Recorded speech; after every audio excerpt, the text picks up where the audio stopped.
You've gone no contact, you've done all the right things, you've blocked the number, you've deleted the photos, you've cut them off in every visible way, but your mind won't shut up. It's still thinking about them constantly, obsessively, involuntarily. You catch yourself having imaginary conversations in the shower, debating what you should have said while you're trying to fall asleep, wondering what they're doing, wondering if they're thinking about you. This isn't just nostalgia, it's a never-ending loop of thoughts you're stuck in, and it's keeping you emotionally trapped. So let's talk about what's actually happening and how to start getting out of it. Hi, I'm Madalena, and this is You Reclaimed. Around here, we talk a lot about emotional dysregulation, anxiety, and how these things affect the way we're still interacting with people now, the way we're forming partnerships, and how we show up in the world. Wait, did you subscribe yet? I have a lot more to share and I'd love to have you here for it. It really helps my channel grow and I appreciate it so much. In the last video, we talked about how real no contact is not just about blocking someone. It's about ending the internal relationship too. So in this video, let's talk about what to actually do when your thoughts keep circling back to your ex, even when logically you've gone way past the point of knowing that you want to let them go. Because what you're dealing with is not just missing someone. It's a form of intrusive thought, a repetitive and uninvited loop that keeps firing in your brain without your permission.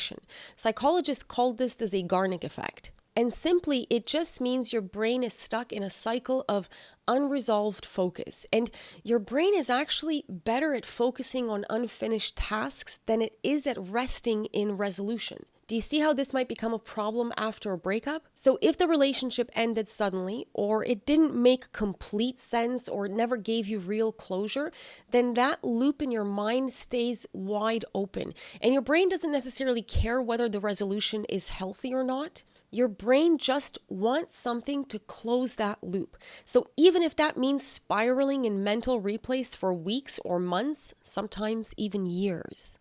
Rumination is very sneaky because it makes you feel like you're doing something useful, like maybe you're actually getting somewhere just by sitting with the thought a little bit longer, and your brain can say all sorts of things like, if I just replay the conversation one more time, then maybe I'll understand what they really meant. Maybe I'll finally understand what happened between us. If I can figure out what I did wrong, this will help me not make the same mistake next time. If I analyze this person's behavior enough, maybe I'll finally understand what was wrong with them, and that will give me the closure I need. Or even, maybe if I understand their behavior enough, I'll finally accept that I couldn't have fixed them, and maybe, just maybe, that will let me move on. But doing any of this is not actually what gives you closure. Instead, your rumination is reinforcing a neural pathway, and by reinforcing it, you're telling your brain that this person is a priority, and that thoughts about this person should be taken very seriously, and if possible, increased. So every time you think about them, that pathway fires. And the more it fires, the stronger it gets. That's how your brain builds habits, especially mental habits. So the more you ruminate about your ex, the more automatic the thought pattern becomes. And before you know it, you're no longer consciously choosing to think about this person anymore. Now your brain is just offering up the thoughts to you on autopilot. This is how you can get to a point where the thoughts feel involuntary, where they're intrusive and disruptive to the point where it can be debilitating. And when your mind gets trapped in this place after a breakup, especially if you're in no contact, you can start to feel really discouraged because after a while, it makes you question whether no contact is even working. And then you think, what's the point of not talking to them if I still feel this bad? It can feel like you're just as miserable without them as you were when you were still in contact. So what's the difference? And that's exactly how the loop pulls you back in. Not because contact would help, but because the discomfort of the mental loop starts to feel unbearable. And people who've been stuck in limerence states for years will recognize this state very well. But you have to find ways to bring yourself to the point where you accept that rumination by itself, it will not bring you any kind of peace. The only thing it will do is strengthen the neural pathway that you actually want to weaken, because weakening it is the only way your thoughts will stop. So just like you block their number, you also have to learn how to block the thought. This is what you would call a mental boundary, a clear internal line between what you'll allow in your mind and what you won't entertain anymore. And shaming yourself for having the thought, that doesn't help. You're not going to stop it through willpower alone. What you're doing is interrupting the thought. So every time the thought shows up, you name it. This is just the thing that I'm doing. This isn't helpful right now. This isn't real contact. It's mental rehearsal. That small moment of naming the thought puts a little bit of space and creates a break in the pattern. And that break is the space where the neural pathway stops getting reinforced. And to help you do this, you can use simple disruption techniques when the thought comes up, like change your physical posture. Engage a different sense, like splashing cold water on your face, dip your hands in cold water. Switch your focus to a grounding task, like counting objects, naming your surroundings.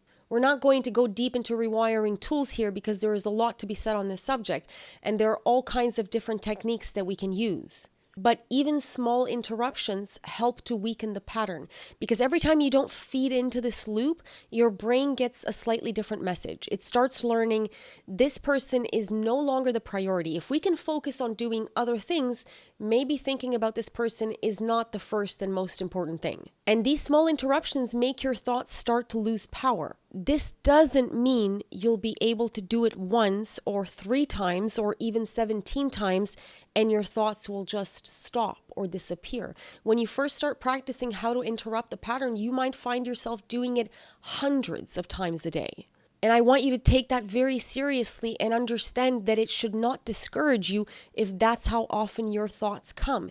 That doesn't mean that you're doing it wrong. It means that you're retraining your brain, and that's how you have to start. And those thoughts, they won't keep coming as often once you start practicing consistently, I promise. When you're trying to let go of someone, especially someone who's taken up a lot of space in your mind already, you don't owe this person neutrality, nor do you owe them emotional fairness in your head. Your mental space is your own. It doesn't belong to anybody else. So sometimes what actually helps you survive is not being understanding or mature about it. So if nothing else is working, you can try to create cognitive contrast. That means allowing space in your mind to see a different picture of this person. Not an idealized version, not a good version, but a version that reinforces why this needs to end. And if that means being a little bit mean in your head sometimes, that's okay too.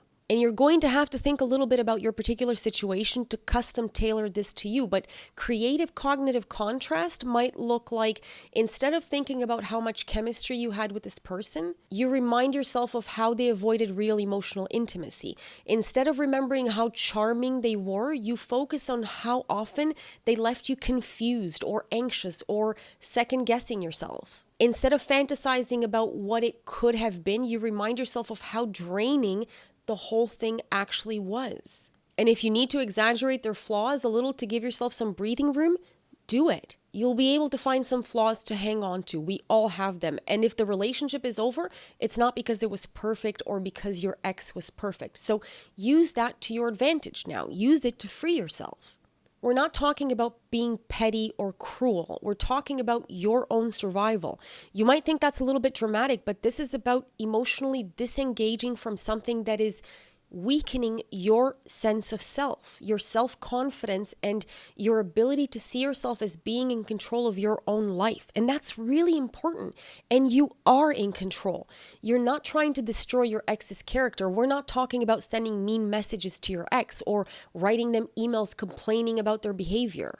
What we're trying to do is simply reclaim your own mind, your own mental space. Especially if you're feeling emotionally broken and you cannot get your mind to stop thinking about this person. Then you might even have to move past neutrality and on to the other side. You might have to imagine what would have happened if things had naturally cooled down over time, if the relationship had slowly become boring, if the parts you idealized had started to wear kind of thin. You might have to remind yourself of their bad traits, even if that feels harsh. Your goal here is not to give a fair and balanced psychological profile of your ex. Sometimes that means giving yourself permission to stop seeing the best in somebody else. At least for right now.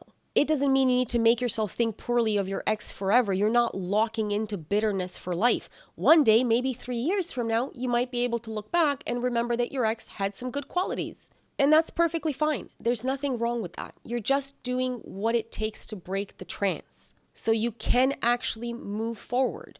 You don't need to be neutral. You need to be free. That's the most important part.